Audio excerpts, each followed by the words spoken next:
ఒంటిపైన కాషాయ వస్త్రాలు, మెడలో రుద్రాక్షలు, చెప్పులు లేని నడక, సనాతన ధర్మం నినాదం. 6 అడుగుల బుల్లెట్టు అమాంతం సాధువులా మారిపోయాడు.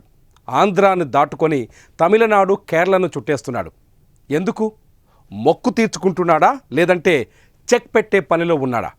పవన్ కళ్యాణ్ సనాతన ధర్మ యాత్ర వెనుక ఉన్న అసలు కథ ఏంటి? పవన్ కళ్యాణ్ ఫ్యాన్స్ మొదలు నార్త్ నుంచి సౌత్ వరకు ప్రతి ఒక్కరిలో మెదులుతున్న ప్రశ్న ఇదే. రాజకీయ విశ్లేషకులు మాత్రం ఈ యాత్రకు ఓ పేరు పెడుతున్నారు. అదే బీజేపీ మొదలుపెట్టిన ఆపరేషన్ సౌత్ అని.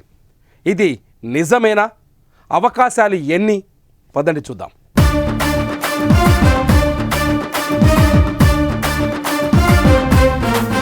ఉత్తరాదిని ఊపేశాం, సరే, మరి దక్షిణాది సంగతేంటి? మోదీ, అమిత్ షా ఎప్పుడు కలిసినా ఖచ్చితంగా ఆ ప్రశ్న వారిద్దరి మధ్య వస్తుందని అందరూ నమ్ముతారు. ఆ ప్రశ్నకు వారిద్దరి నుంచి వచ్చే సమాధానం ఏంటి అని అడిగితే, ఇదిగో కాషాయ వస్త్రాలు ధరించి కదిలి వస్తున్న మన పవన్ కళ్యాణ్. ఎందుకంటే సినిమాల్లోనే కాదు, రాజకీయాల్లోనూ పవన్ కళ్యాణ్ ఇప్పుడు 6 అడుగుల బుల్లెట్. ఆంధ్రాలో కూటమి అధికారంలోకి వచ్చింది అంటే అందులో పవన్ కళ్యాణ్ భాగస్వామ్యమే ఎక్కువగా ఉంటుందని అందరూ చెబుతారు. ఆంధ్ర ఒక్కటే కాదు, మొన్న మహారాష్ట్ర ఎన్నికల్లోనూ పవన్ కళ్యాణ్ పర్యటించిన ప్రతి చోట బీజేపీ గ్రాండ్ విక్టరీని సొంతం చేసుకుంది.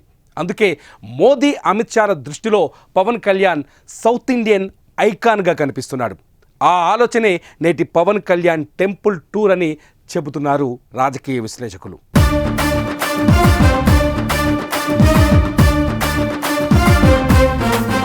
పవన్ కళ్యాణ్ ఆలయాల సందర్శనతో బీజేపీ ఆపరేషన్ సౌత్ స్టార్ట్ అయిందనే చర్చ రాజకీయ వర్గాల్లో బలంగా వినిపిస్తోంది. 6 అడుగుల బుల్లెట్తోనే సౌత్ ఇండియాను టార్గెట్ చేయాలని బీజేపీ భావిస్తున్నట్టు తెలుస్తోంది.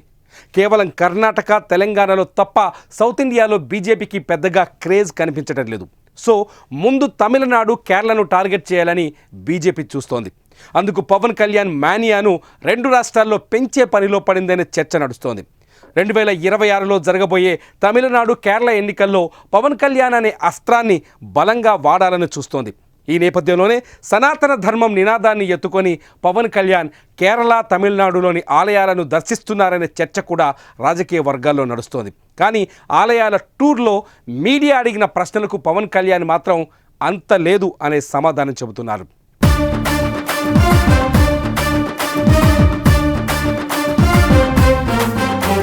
Many say that as part of a BJP South campaign for the upcoming constituent elections. Is this true? No. Maybe it might be read like that, but actually it is not. Okay, now మీరు ఒక్కసారి observe చేయొచ్చు. తమిళనాడులో ఎక్కడికి వెళ్తే అక్కడ BJP శ్రేణులు పవన్ కళ్యాణ్కు ఘన స్వాగతం పలుకుతున్నాయి.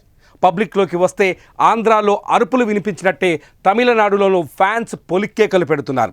పవన్ కళ్యాణ్తో సెల్ఫీలు, ఫోటోల కోసం ఎగబడి కొట్టుకుంటున్నారు.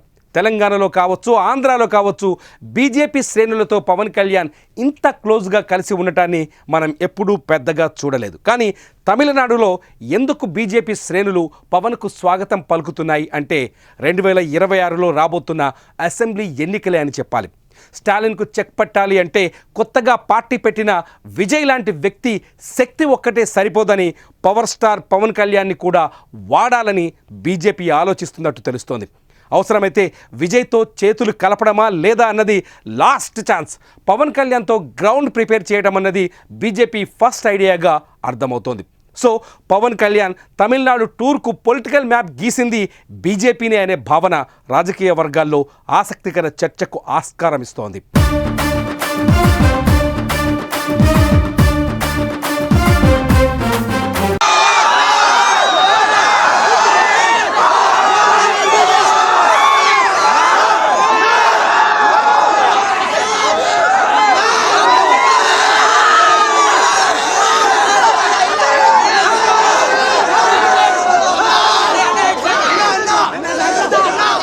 ఇటు కేరళలోనూ పవన్ కళ్యాణ్కు క్రేజ్ ఉంది.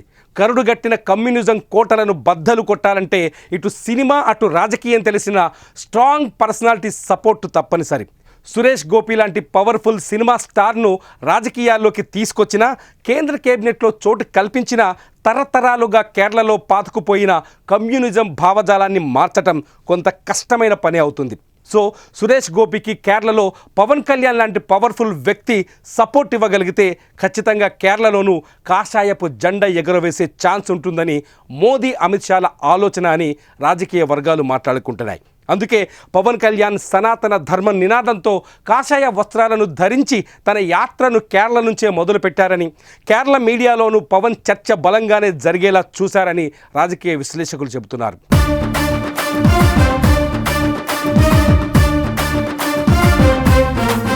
మహారాష్ట్ర ఎన్నికల్లో పవన్ కళ్యాణ్ దమ్మేందో తెలిసిపోయింది. హిందీ దేశంలో తెలుగు భాషలోనూ మాట్లాడి అక్కడి ప్రజల మనసు గెలుచుకున్నారు పవన్ కళ్యాణ్.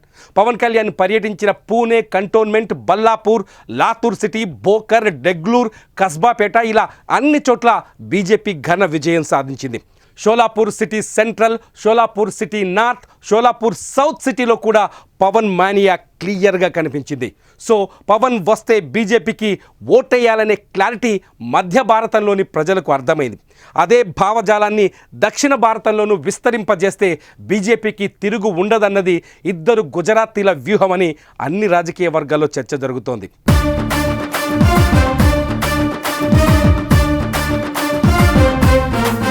తెలంగాణ, ఆంధ్ర ఎలాగూ పవన్ కళ్యాణ్ చేతుల్లోనే ఉంది. గట్టిగా పర్యటిస్తే తెలంగాణలోనూ బీజేపీకి కావలసినంత ఓటు బ్యాంకు సాధించి పెట్టే అవకాశం ఉంది. కర్ణాటకలోనూ పవన్కు తిరుగులేదని చెప్పాలి. అటు కమ్యూనిటీ పరంగా, ఇటు సినిమా ఫ్యాన్స్ పరంగా కర్ణాటక వ్యాప్తంగా పవన్ పవర్ఫుల్గానే కనిపిస్తున్నారు. కన్నడ గడ్డపైన పవన్కు ఎక్కడికి వెళ్ళినా అభిమానులు నీరాజనం పట్టే అవకాశాలు చాలా స్పష్టంగా కనిపిస్తున్నాయి. ఆంధ్ర, తెలంగాణలో అతి ఎక్కువ ఓటు బ్యాంకు ఉన్న కాపు కమ్యూనిటీకి రాయలసీమ మీదుగా కర్ణాటకలో బలమైన బంధుత్వాలున్నాయి. ఇప్పటికే కర్ణాటకలో అధికారంలో ఉన్న కాంగ్రెస్ ప్రభుత్వంలోని అనేక మంది ఎమ్మెల్యేలు పవన్ కళ్యాణ్ అభిమానులుగా ఉన్నారు. సో కర్ణాటకలో పవన్ పవర్ విస్తరించడం పెద్ద పనేమి కాదని తెలుస్తోంది.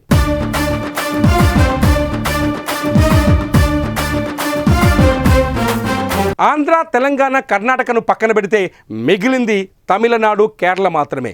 ఈ రెండు రాష్ట్రాల్లో పవన్ కళ్యాణ్ మానియాను బలంగా పాతితే ఇక సౌత్ ఇండియాలోనూ కాషాయ జెండాకు తిరుగుండదని మోదీ, అమిత్ షా భావిస్తున్నారు. అవకాశం వచ్చినప్పుడు జనసేనను బీజేపీలో విలీనం చేసి సౌత్ ఇండియా బీజేపీకి పవన్ కళ్యాణ్ని అధిపతిని చేయాలని కూడా బీజేపీ కేంద్ర కమిటీ ఆలోచిస్తోంది. సనాతన ధర్మాన్ని తలపైన పెట్టుకొని పర్యటిస్తున్నారు కాబట్టి ఆర్ఎస్ఎస్ కూడా పవన్ కళ్యాణ్కి సాదరంగా స్వాగతం చెప్పే ఛాన్స్ ఉంది. సో తమిళనాడు, కేరళ ఎన్నికలతో ఆపరేషన్ సౌత్ను మరింత బలోపేతం చేయాలని బీజేపీ అధిష్టానం వ్యూహంగా కనిపిస్తోంది. కాషాయ వస్త్రాలు ధరించి ఆలయాలను దర్శిస్తున్న పవన్ కళ్యాణ్ టూర్ వెనుక అసలు వ్యూహం కూడా ఇదే అనే విశ్లేషణలు వస్తున్నాయి.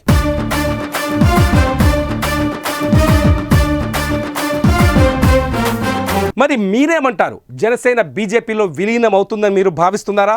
పవన్ కళ్యాణ్ సౌత్ ఇండియా బీజేపీకి సారథ్యం వహిస్తారని మీరు ఊహిస్తున్నారా? పవన్ కళ్యాణ్ టెంపుల్ టూర్ వెనుక బీజేపీ చేపట్టిన ఆపరేషన్ సౌత్ ఉందని భావిస్తున్నారా? మీ ఆలోచనను ఈ వీడియో కింద తప్పకుండా కామెంట్ రూపంలో రాయండి.